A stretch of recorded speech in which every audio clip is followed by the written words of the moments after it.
కలతలు తీరును, కృపలు దొరుకును, సాటి లేనిది యేసుని నామం. యేసు నామమే మధురం, మదిలో తలచినదన్. ప్రియమైన దేవుని బిడ్డలారా, మనం ఇంపర్ఫెక్ట్ వరల్డ్లో జీవిస్తున్నాం. పతనమైన లోకంలో మనం జీవిస్తున్నాం. ఈ పతనమైన లోకానికి కొన్ని విలువలు ఉంటాయి. ఆ విలువలు క్రైస్తవులమైన మనం పాటించకూడదు, అభ్యాసం చేసుకోకూడదు. చూడండి, ఎవరైనా దానము చేశారనుకోండి, దాని మీద రాస్తారు. ఉదాహరణకి కొన్ని బస్ షెల్టర్స్లో సిమెంట్ బల్లలు ఉంటాయి. ఆ బల్లల మీద చూడండి, మీరు వారి పేర్లు రాస్తారు. కీర్తిశేషులు సో అండ్ సో గారి జ్ఞాపకార్థం బహుమానం అని రాస్తారు. గమనించండి, attitude behind the action is important. పేరు రాయటం తప్పు అని నేను అనను, పేరు రాయవచ్చును. అది మరొకరికి స్ఫూర్తినిచ్చి వారు కూడా అలానే సహాయం చేసే అవకాశం ఉంది పేరు రాయటం వల్ల. That is always there, that is good also. అయితే ఇచ్చే వ్యక్తి యొక్క ఉద్దేశం పేరు కొరకు ఇవ్వకూడదు, పేరు నిమిత్తం ఇవ్వకూడదు. ఉద్దేశము పేరు గొప్ప అని చెప్పుకోవడానికి ఇవ్వకూడదు, పర్పస్ సర్వ్ కావటానికి ఇవ్వాలి తప్ప. అందుకే క్రైస్తవునికి చెప్పబడింది ఏమిటంటే, నీ కుడి చేతితో ఇచ్చేది ఎడమ చేతికి తెలియకూడదు అన్నాడు. ఇదే బైబిల్లో కుడి చేతికి ఇచ్చేది ఎడమ చేతికి తెలియకూడదు అన్న ఈ బైబిల్లోనే అనేకుల ఎదుట సాక్షార్థమై నీవు క్రియలు చెయ్యి, వాటి వల్ల ప్రభువుకు మహిమ వచ్చేటట్లు అని కూడా చెప్పాడు. ఇక్కడ రెండింటిలో కూడా ఉద్దేశమే ప్రధానము. నీవు చేసిన క్రియ తెలియచేయబడినప్పుడు నీ ఉద్దేశం ఏమై ఉండాలంటే, ఇది దేవుని మహిమార్థం చేయబడింది అని ఉండాలి. అంతే తప్ప నీ ఘనత కొరకు, నీ పేరు గొప్ప కొరకు కాకూడదు. పరిశుద్ధ బైబిల్ గ్రంథంలో మనకు పరిశుద్ధాత్మ దేవుడు ప్రధానంగా, నేను ఒక 5 స్త్రీలను మీకు జ్ఞాపకం చేస్తాను. వారి పేర్లు వ్రాయలేదు, కానీ వారి పనులు రాశాడు. వారి పేర్లు వ్రాయుటకు పరిశుద్ధాత్మ దేవుడు ఇష్టపడలేదు, కానీ వారి పనులు పాటించమని రాశాడు. వాళ్ళు కూడా వాళ్ళ పేరు ముఖ్యమని అనుకోలేదు, వాళ్ళు కూడా వారి పేర్లు ముఖ్యమని వాళ్ళు అనుకోలేదు. But the historical books explains their names. Historical books వారి పేర్లను చెప్పాయి, కానీ బైబిల్ వాళ్ళ పేర్లను చెప్పలేదు. వారి పేర్లు నేను 5 పేర్లు చెబుతాను, 5 యొక్క వివరాలు చెబుతాను. 1, సారెపతు విధవరాలు. 2, ఘనురాలైన శూనెమీరాలు. ఊరి పేర్లు కదా ఇవి. సారెపతు ఊరి పేరే, శూనేము కూడా ఊరి పేరే. తర్వాత శేబదేశపు రాణి, శేబాదేశం రాణి, ఆవిడ పేరు కూడా చెప్పలేదు.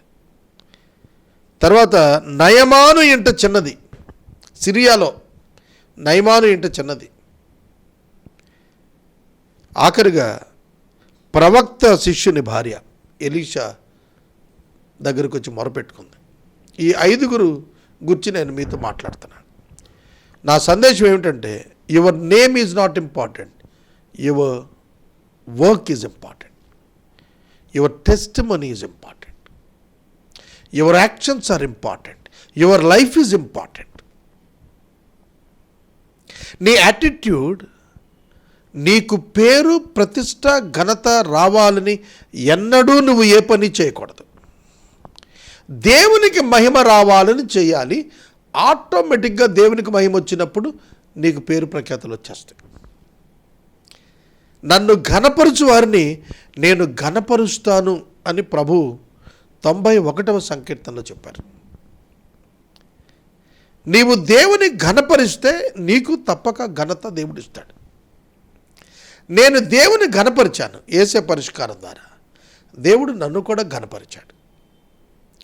నేను ఘనపరచబడుటకు యేసే పరిష్కారం చేయలేదు, దేవుని ఘనపరచుటకు చేశాను.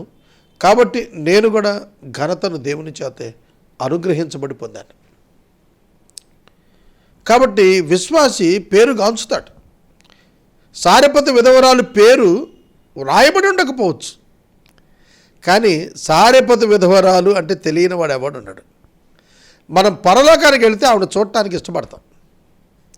ఈ 5 ప్రభు సన్నిధిలో ఉంటారు, వీళ్ళని చూడటానికి మనం ఇష్టపడతాం. అవునా కాదా? Their names are not important, but their actions are important and exalted God. దేవుని మహిమపరిచారు వాళ్ళు. చూడండి దేవుని యొక్క వాక్యము రాజుల మొదటి గ్రంథం 17వ అధ్యాయం 10 నుండి 24 మధ్య ఏలియా ప్రవక్తను 3 సంవత్సరాలు కరువు కాలంలో పోషించినటువంటి భాగ్యము దేవుడు సారెపతు విధవరాలకు ఇచ్చాడు. మీకు ఇక్కడ ఒక విషయాన్ని నేను చెబుతాను. సారెపతు విధవరాలు పట్ల దేవుడు కనికరం ఉంచాడు. ఆ దేశమంతటా కరువు ఉంది. కరువు సందర్భంలో ఎవరైనా ఎక్కడున్నా దొరికిపోతారు, ఎందుకంటే ఆకలి కదా. ఆకలి కొరకు ఎక్కడో చోట ప్రయత్నం చేస్తాడు. ఏలియాని దేవుడు దాచాలనుకున్నాడు అహాబు నుండి. రాజైన అహాబు ఏలియాని పట్టుకొని చంపాలనుకున్నాడు, ఎందుకంటే 3.5 సంవత్సరాలు వర్షం పడకుండా చేసింది ఆయనే. వాస్తవంగా దేవుడు చేశాడు, ఏలియా అక్కడ ప్రార్థన చేశాడు. ఇజ్రాయేలు దేశాన్ని శ్రమ పెట్టువాడము నీవేనా అని అడుగుతారు ఆయన్ని. అంత శ్రమ వచ్చింది, అక్కడ కరువు వచ్చింది, ప్రజలు అల్లాడిపోతున్నారు ఆహారానికి. అట్లాంటి సందర్భంలో ప్రవక్త అయిన ఏలియాను దాయటానికి దేవుడు ఎన్నుకున్న స్థలం ఏంటో తెలుసా?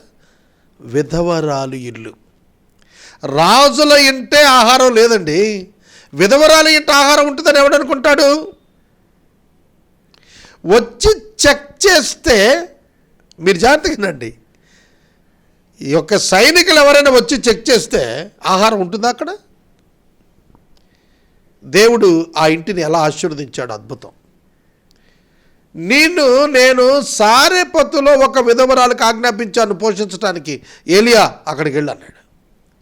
సారెపతు విధవరాలకి చిన్న కుమారుడు కూడా ఉన్నాడు, ఆవిడ యవనస్తురాలే. ఏలియా కూడా యవనుడే. ఆ ఇంట ఉంటాక దేవుడు పంపించాడు. ఆమె అతనిని ప్రవక్తగా గుర్తించింది. ఏలియా మాట చొప్పున ఒక అప్పము చేసి తీసుకొని వచ్చి ఏలియాకి ఇచ్చింది. ఆ దినాన ఆమెకు ఆమె బిడ్డకు మాత్రమే ఉన్నది. దాన్ని తీసుకొని ఆవిడ దైవజనుడికి ఇచ్చేసింది. నీ మాట చొప్పున నేను చేస్తున్నానయ్యా అంది. దేవుని మాట ముఖ్యంగా ఎంచుకుంది. తన అవసరాన్ని ముఖ్యంగా ఎంచుకోలేదు, తన ఆహారాన్ని ముఖ్యంగా ఎంచుకోలేదు, తన జీవమును ముఖ్యంగా ఎంచుకోలేదు, తన లైఫ్ను ముఖ్యంగా ఎంచుకోలేదు, తను బ్రతకాలను ముఖ్యంగా ఎంచుకోలేదు. తన బిడ్డ కడుపు కంటే కూడా దేవుని మాటకు లోబడాలనుకుంది. అంతే. ఆ దినం మొదలుకొని కరువు అయిపోయే వరకు కూడా అనుదినము ఆ పాత్రలో పిండి తగ్గలేదు, బుడ్డిలో నూనె తగ్గలేదు. ఎవ్రీడే లైక్ మన్నా ఏ విధంగా అరణ్యంలో కురిపించబడిందో అలాగుననే ఈ పాత్రలో కూడా ఏ దినానికి ఆ దినాన్ని దేవుడు ఆహారాన్ని ఇచ్చేవాడు. స్టాక్ లేదు, everyday, day to day life, దినదినాహారం దేవుడు పంపించాడు. కనుక ఆవిడ పేరుతో మనకేం పని అండి? ఆవిడ చేసిన పని ముఖ్యం. సేవకుడిని పోషించండి, కరువు సమయంలో సేవకులను పోషించండి, కరోనా సమయంలో సేవకులకు ఆహారాన్ని పంపండి, మీ గృహాల్లో సమృద్ధిని చూస్తారు. విధవరాండ్రకు ఆహారాన్ని పంపండి, మీ గృహాల్లో సమృద్ధిని చూస్తారు. అనాథ బిడ్డలకు ఆహారాన్ని పంపండి, మీ జీవితాల్లో సమృద్ధిని చూస్తారు. మీకు కొరత ఉండకుండా దేవుడు మిమ్మల్ని చూసుకుంటాడు. పేదలకు సహాయం చేసేవాడు యెహోవాకు అప్పిచ్చిన వాడంట. ఎంత భాగ్యం! కనుక విధవరాలి పేరు ముఖ్యం కాదు, విధవరాలి జీవితంలో ఆమె చేసిన ఆ గొప్ప కార్యము ముఖ్యము. అది మనకు మాదిరి. షునేమీయురాలు రాజుల 2వ గ్రంథం 4వ అధ్యాయం 1-8 వచనం నుండి కనిపిస్తుంది. షునేమీయురాలు ఎలీషా ప్రవక్తను తన ఇంటికి ఆహ్వానించి తన భర్తతో ఇంటిపైన ఒక గది కట్టించి అతను పడుకోవటానికి ఒక మంచము, నీళ్ల బుడ్డి అన్ని ఏర్పాటు చేసి, నీవు ఎప్పుడు ఈ ప్రాంతానికి ఇటు వచ్చినా ఇక్కడ విశ్రాంతి తీసుకుని ఆహారం తినేళ్ళు అన్నది. ఘనురాలైన షునేమీయురాలు అన్యురాలండి, ఇజ్రాయేలైట్ కాదు ఆవిడ. షూనేము పట్టణానికి చెందిన ఒక అన్యురాలు. ఆమె పేరు ప్రభు రాయించలేదు, కానీ ప్రవక్తకు ఆమె చేసిన పరిచర్య, ఆమె భర్త కూడా ఆమె మాట విని దైవజనుల కొరకు ఏర్పాట్లు చేశాడు. అలా ఉన్నారా దంపతులైన మీరిద్దరు? మీరు మీ భర్త మాట్లాడుకొని దైవజనునికి ఏం చేద్దాం అని ఎప్పుడైనా ఆలోచించారా? మీది క్రైస్తవ కుటుంబం కదా. అమెరికా దేశంలో పాస్టర్ గారింటిని విశ్వాసులు దర్శిస్తారు. మనకైతే పాస్టర్ గారు విశ్వాసుల ఇంటిని దర్శించాలి. అమెరికా దేశంలో పాస్టర్ గారింటిని విశ్వాసులు దర్శించి అవసరాలు కొదువ ఏమున్నావో వాటిని చూచి వాళ్ళు వాటిని సమకూర్చి ఇచ్చి వెళ్ళిపోతుంటారు. బైబిల్ని బాగా అర్థం చేసుకున్నవారు వాళ్ళు. దైవజనుడు మిమ్మల్ని దర్శించాలనుకుంటున్నారా? మీరు దైవజనుని దర్శించి సాయం చేయాలనుకుంటున్నారా? ఘనురాలు ఎందుకైంది ఆవిడ? షూనేమీయురాలు. ఆమె కుమారుడు చనిపోతే కూడా ఎలీషా బ్రతికించి ఇచ్చాడు. ఒక్కడే కొడుకు, లేక పుట్టాడు, చనిపోయాడు, కానీ ఎలీషా బ్రతికించి ఇచ్చాడు. మీ జీవితాల్లో ఎటువంటి నెమ్మదికి కారణమవుతుందో తెలిసిన దైవ సేవకునికి మీరు ఆతిథ్యం కలిగించినప్పుడు, అవసరాలను తీర్చినప్పుడు, ఆహ్వానించి చేర్చుకున్నప్పుడు. యొప్పేలో చర్మకారుడని సీమోని ఇంట పేతురున్నాడు. యాక్ట్స్ 10 ఇవాళకి ప్రపంచం అంతా యొప్పేలో చర్మకారుడు సీమోను అని చెప్పుకుంటున్నాడు. అర్థమవుతుందా? దైవజనునికి చేసిన ఆ గొప్ప కార్యము ప్రశంసించబడింది. దేవుని పేరిట కొందరు సేవకు సమర్పించుకున్న నిజమైన సేవకులు ఉన్నారు. వారిని డినామినేషనల్ బ్యారియర్, చర్చ్ బ్యారియర్ లేకుండా గమనించాలి విశ్వాసులు. ఎందుకంటే మనం సార్వత్రిక సంఘంలో సభ్యులు. మనం సార్వత్రిక సంఘానికి సేవ చేయడానికి పిలువబడిన ప్రత్యేకమైనటువంటి సేవకులు ఉన్నారు. They may not belongs to your denomination or your church, but take care of them. వాటి గురించి జాగ్రత్త తీసుకోండి. తర్వాత మరొక వ్యక్తి నయమాను ఇంట చిన్నది.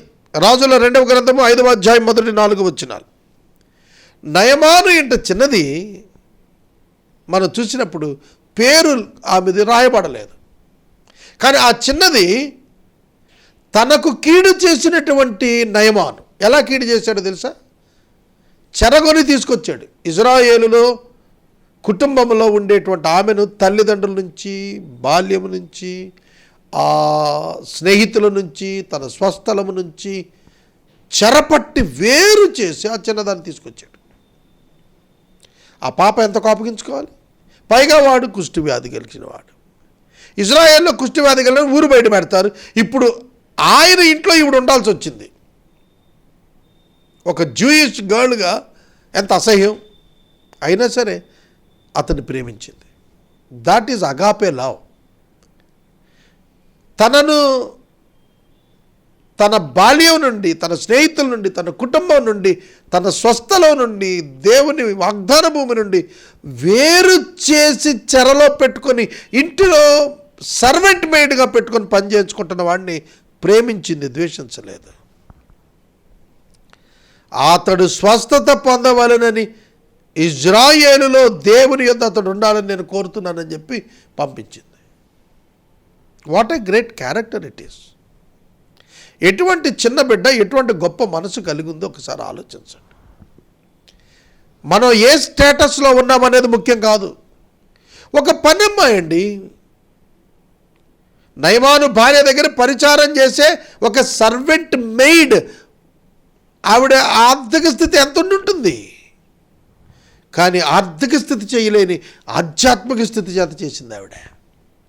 ఎంత డబ్బిస్తే స్వస్థత వస్తుందండి? రాదు. కానీ right solution, right way of direction ఆవిడ నడిపించింది.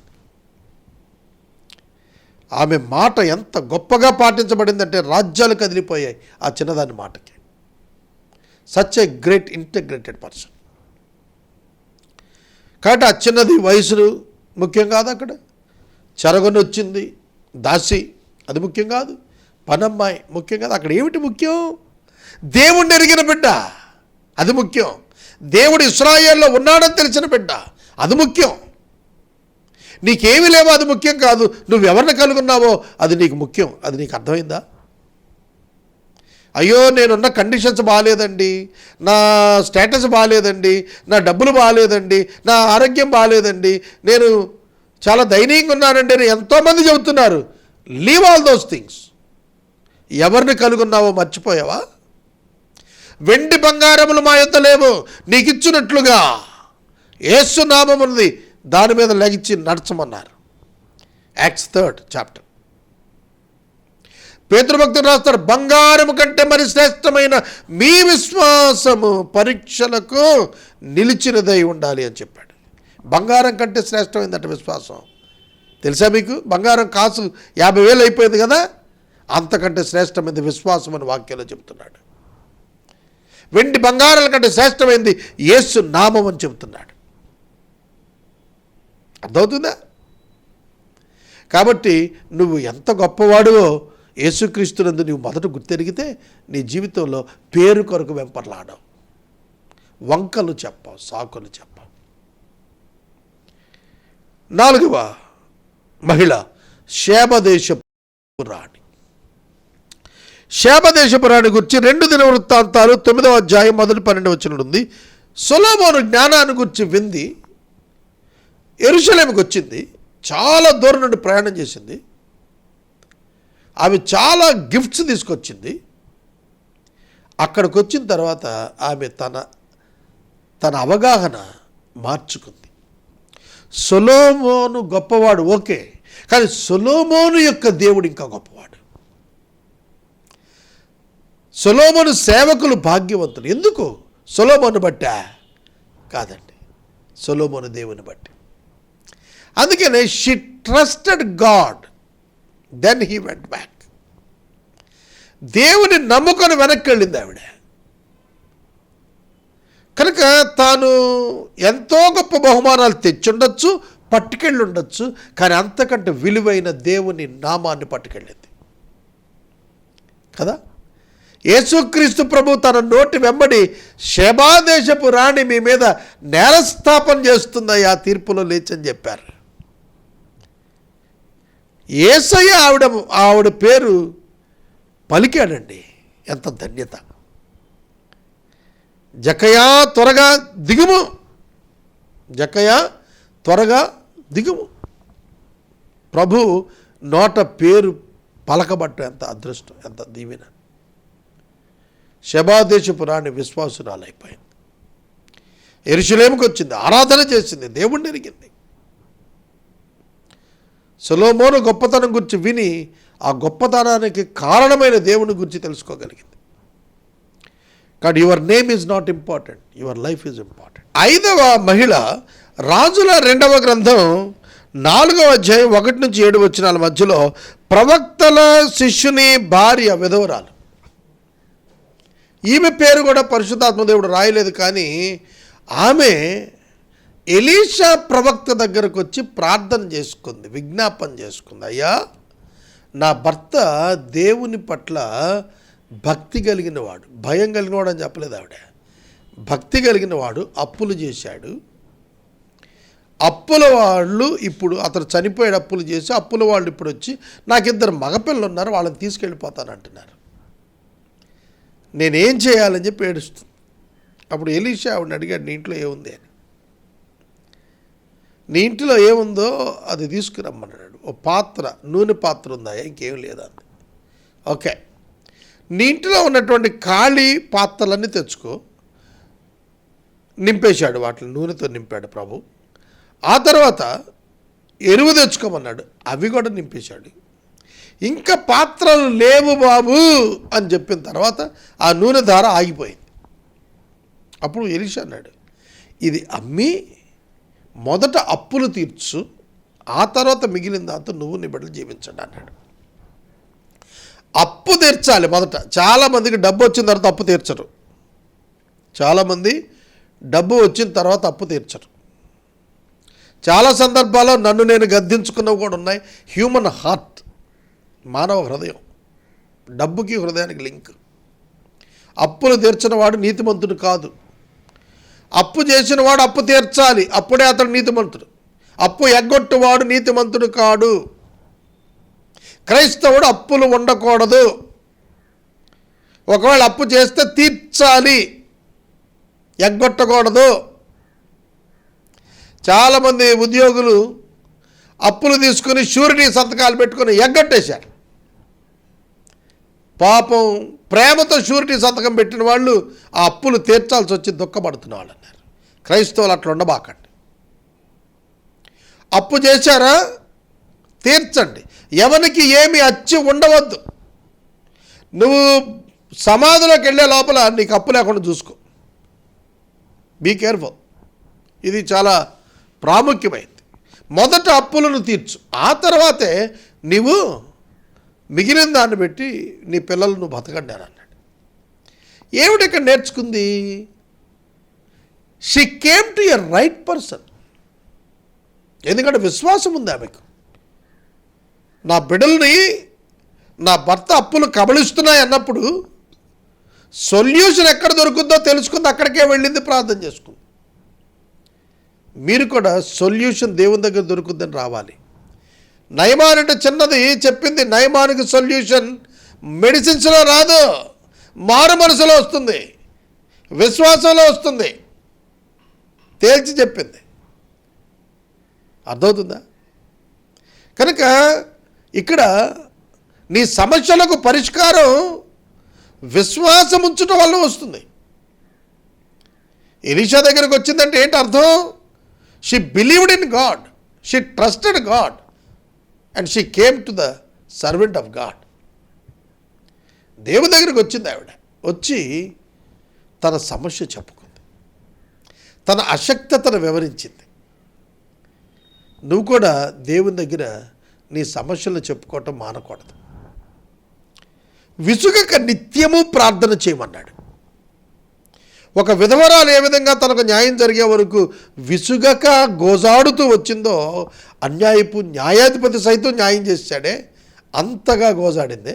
అట్లా దేవుని సన్నిధిలో విజ్ఞాపన చేయాలి. మానక దేవునికి కృతజ్ఞతాస్తుతులు చెల్లిస్తూ మీ విన్నపాలు తెలియచేయండి అన్నాడు. కాబట్టి ఆమె తన విన్నపాన్ని తీసుకొచ్చి తెలియచేసింది.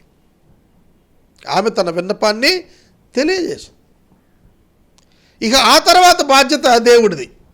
విన్నపాలు దేవునికి తెలియచేయటం వరకు నీ బాధ్యత, వాటిని పరిష్కరించడం దేవుని బాధ్యత. అంతే. ఆయన ఒక సొల్యూషన్ చూపించాడు. నూనె కుండలో నూనె రావటం ప్రారంభించింది. It's a miracle. అద్భుతం కదా. విస్తరించడం ప్రారంభించింది నూనె.